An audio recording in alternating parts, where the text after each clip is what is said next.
সকালবেলা ঘুম থেকে উঠে দেখি সাপ আর লেউলের মিলন। না না, এটা আমার কথা নয়, এটা ম্যান্ডির কমেন্ট বক্সে এসেছে। আর সেই কমেন্টে মনে হয় 400 মতো লাইক পড়েছে। সত্যি ওয়াইটির কেউ ভাবেনি এরকম একটা দৃশ্য দেখবে। ওয়াইটিতে সব কিছুই সম্ভব। কেন কি, এটা একটা কাজের জায়গা। এখানে মানুষ টাকা ইনকাম করতে এসেছে। সেই জায়গায় এসে কেউই চায় না কেশ খামারি, কেন সবাই জানে কেশ খামারি করলে টাকা নষ্ট হয়। তো সেই জন্য কিছুটা রাগের বশে মানুষ উত্তপ্ত হয়।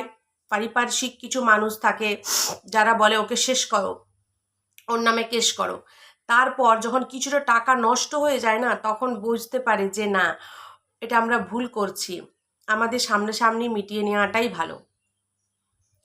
তো যাই হোক বন্ধুরা, এই সংক্রান্ত অনেক ভিডিও তোমরা পেয়ে গেছো। আমার ভিডিও অনেক দেরিতে যাচ্ছে, তবুও একটু ভালোবাসা দিও। তো চলো ইন্ট্রোটা দিয়ে নিই। Hey guys, good morning. কেমন আছো তোমরা সবাই? আশা করছি তোমরা সবাই ভালো আছো, সুস্থ আছো। তোমাদের ভালোবাসা, ঈশ্বর আশীর্বাদে আমরাও সবাই বেশ ভালো আছি। গুড মর্নিং এজন্য বললাম, এখন হচ্ছে সকাল 7:30। আজকে কাজের একটা খুব চাপ নেই, তো রান্নাবান্না করেও আমার কাছে 8 ঘন্টা মতো বাঁচবে। মানে রান্নাবান্না একটু কম আছে আর কি। চোখে যে কি পড়েছে সকাল থেকে, দেখো চোখের মধ্যে কেমন জল জল এই চোখটাতে হচ্ছে। তো সেটা নিয়ে পরে বলবো, সেটা আর এখানে বলছি না। তাই ভাবলাম একটু সময় আছে যখন, ভিডিওটা করে ফেলি। তো বন্ধুরা, এই দৃশ্য তোমরা কেউই ভাবোনি, আমরাও ভাবিনি। কিন্তু এই দৃশ্যটা যে হয়েছে, সেটা কেন হয়েছে, কী জন্য হয়েছে, কি চাপের জন্য হয়েছে, সেটাই আজকে তোমাদেরকে আমি বলবো। যতগুলো ব্লগারকে আমি চিনি, গুন্ডি বলো, ম্যান্ডি বলো, ওদিকে মিনা, টিনা, এদিকে বউ, ঠিক আছে, এই 5টা ব্লগারকে নিয়েই তো বেশি কন্ট্রোভার্সি হয়। এই যে 5টা ব্লগার রয়েছে, এদের 5 জনের মধ্যে সবথেকে বুদ্ধিমতী হচ্ছে কিন্তু ম্যান্ডি। ম্যান্ডি সীতাহার পরবে, কানপাশা পরবে, দার্জিলিং ঘুরতে যাবে, তাতে টাকা নষ্ট করতে রাজি আছে। কিন্তু এই কেস খামারির পিছনে টাকা নষ্ট করতে কিন্তু রাজি নেই। ম্যান্ডি দেখছে যে আমি তো নোংরামো করেছি বস, আমি তো ওয়াইটিতে এসে নোংরামো করেছি, আর তার সমস্ত প্রমাণ কিন্তু সোনা দিদি ভাইয়ের কাছে খুব যত্ন সহকারে রাখা আছে। তাহলে এটাতে আমি নিজে ফসবো। যে প্রমাণ সোনা দিদি ভাই রেখে দিয়েছে, সেখানে আমি কিন্তু ফসে যাব। সেই জন্য এই যে প্রত্যেক মাসে যা ইনকাম করছি, তার টাকাগুলো কিছুটা অংশ বেরিয়ে যাচ্ছে কিসে, কেসের পেছনে। তারপর আমাদের ওই যে ম্যাডাম, প্রতিবাদী সমাজসেবী ম্যাডাম, যে ম্যাডাম প্রত্যেকটা ইউটিউবারের লাইফে আসছে আর তাদের সমস্যার সমাধান করছে, কি এমনি বন্ধুরা? এমনি নয়। দেখো, কোনো কিছু মানুষের স্বার্থ ছাড়া মানুষকে কোথাও ঢুকবে, সে একটা অ্যামাউন্ট নিচ্ছে, কিন্তু সেটেলমেন্ট যে করিয়ে দিচ্ছে, বা তার কাছ সে যেভাবে মানুষকে আমরা দেখেছি, রিতমের ব্যাপারটা যেভাবে করেছে, তো রিতমের বাড়ির লোক মানে কি বলবো আর, মানে মুক্তি পাওয়ার জন্য হাতে মুখে কানে চারিদিকে টাকা গুঁজে দিতেও রীতিমতো তারা মানে পিছু পা হয়নি। তো এখন এই ম্যাডামের কাজ হচ্ছে মানুষকে উত্তপ্ত করা, আর তারপর সেটেলমেন্ট করানোর জন্য মানুষের কাছ থেকে টাকা নেওয়া।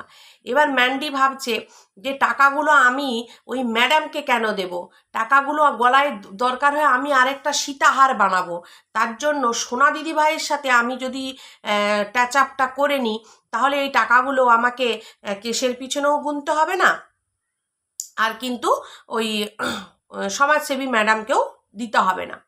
তো এই বন্ধুরা, এখানে আরেকটা বিষয় উঠে আসছে যে সেখানে স্যান্ডির কি বক্তব্য, স্যান্ডি কি করে পুরো ব্যাপারটা হ্যান্ডেল করলো। কেন কি স্যান্ডিরই তো সব থেকে বেশি রাগ ছিল, তাই না? সেই জন্য স্যান্ডি হাঁড়িয়াদের বাড়ি গিয়েছিল। তোমরা শুনেছো ম্যান্ডির মুখে, হাঁড়িয়ার মায়ের সাথে, হাঁড়িয়ার সাথে কথা কিন্তু বলেনি, ম্যান্ডি দেখা করে এসছে। তো এবার প্রশ্ন আসছে, তুমি যখন হাঁড়িয়াকে মেনে নিলে, তোমার টাকা নষ্ট হয়ে যাচ্ছে, সেই জন্য তোমার সোনা দাদা তোমাকে বুদ্ধি দিল যে বোন এইসব করে কোনো লাভ নেই, তুই এই সমস্ত মিটিয়ে নিয়ে তাতে করে তোরা দুজনেই ভালো থাকবি। হ্যাঁ, সেই জন্য সোনা দিদিভাইয়ের সাথেও সব মিটিয়ে নিল। তাহলে দোষ ছোট মা কী করলো? এখন প্রশ্ন হচ্ছে ছোট মা তাহলে কি দোষ করলো? তাহলে ছোট মার কেন এইসব কথা আসছে, ফুল চুরি, হ্যান চুরি, ত্যান চুরি? এই নিয়ে একটা ভিডিও করব আমি ছোট মাকে নিয়ে। তো এখন এই ভিডিওতে এইটুকুই খালি প্রসঙ্গ তুললাম। তাহলে ছোট মা কী দোষ করলো আর তোমার নিজের মা কী দোষ করলো? তাদেরকেও একদিন ডেকে খাওয়াও ম্যান্ডি, তবে তো হবে হিসাব, বারাবারি কি হিসাব। আর এটা যেটা তুমি করলে, এটা তো সম্পূর্ণ তোমার নিজের স্বার্থে করেছো, কেন কি তোমার টাকা নষ্ট হচ্ছিল কেস করাতে। আচ্ছা, ছোট মা নিজের মায়ের পেছনে তো আর কেসে টাকা যাচ্ছে না, সেই জন্য তাদের প্রতি কোনো ধ্যান নেই। তো দাদা বলেছে বলেই কিন্তু এই অসম্ভব সম্ভব হয়েছে বন্ধুরা।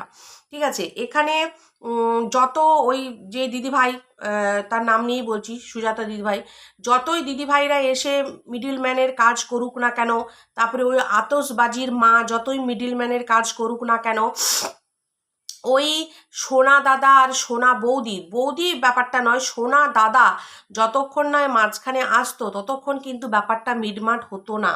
কেন কি ম্যান্ডি পরিষ্কার একটা ভিডিওতে, আগের ভিডিওতেই জানিয়ে দিয়েছে যে আমার গার্জেন বলতে কিন্তু এখন আর কেউ নেই, আমার গার্জেন বলতে এখন রয়েছে আমার সোনা দাদা। ঠিক আছে, তো সোনা দাদা এখন যা বলবে আমি তার সোনা বনু, আমি কিন্তু তাই করব। সোনা দাদা যদি বলে উঠ তো উঠবো, বস তো বসবো।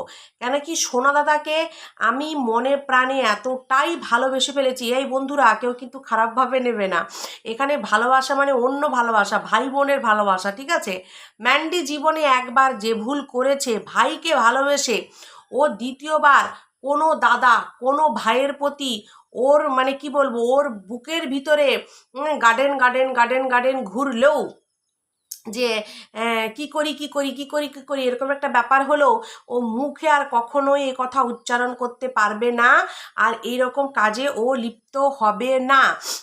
মানে সোনা দাদার সাথে, অন্য কারোর সাথে হবে কিনা তার গ্যারেন্টি নিতে পারছি না। ঠিক আছে, কেন কি 2026 না কত সালে আবার কিন্তু বলেছে আবার এরকম সম্পর্কে লিপ্ত হবে।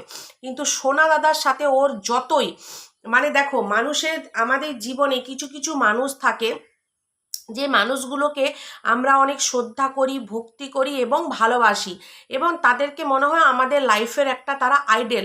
তো ঠিক আছে, তারা যেটা বলবে মানে সেটা ঠিক হবে, মানে প্রত্যেকটা মানুষের জীবনে ওটা থাকা দরকার যে অ্যাটলিস্ট কেউ একজন আছে, সে যেটা বলবে সেটা আমি শুনে কাজ করব, তাহলে হয়তো আমি সাকসেস পাবো, এটা আমাদের একটা বিশ্বাস থাকে।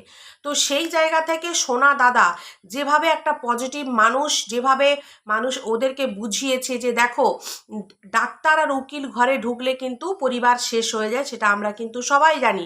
কেস কামারি করে টাকা পয়সা নষ্ট করার থেকে একদিন তাদেরকে ডেকে লাল লাল খাসির ঝোল খাইয়ে ব্যাপারটা মিটমাট করে নাও।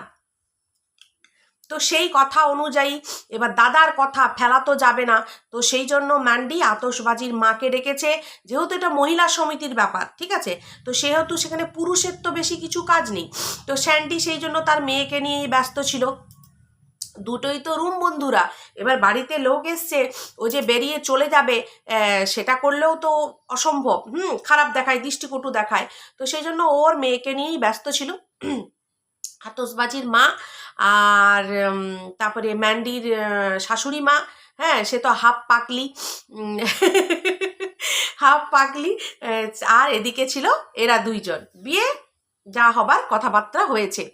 কি আর কথা হবে, এটাই হয়েছে যে তুমি আমার পাস্ট নিয়ে কথা বলবে না, বা তুমি আমার এই রেকর্ডিং সব মুছে ফেলো, শেষ করে দাও, ফোন থেকে সব কিছু ডিলিট করে দাও, এটাই হয়েছে, আর কি হবে।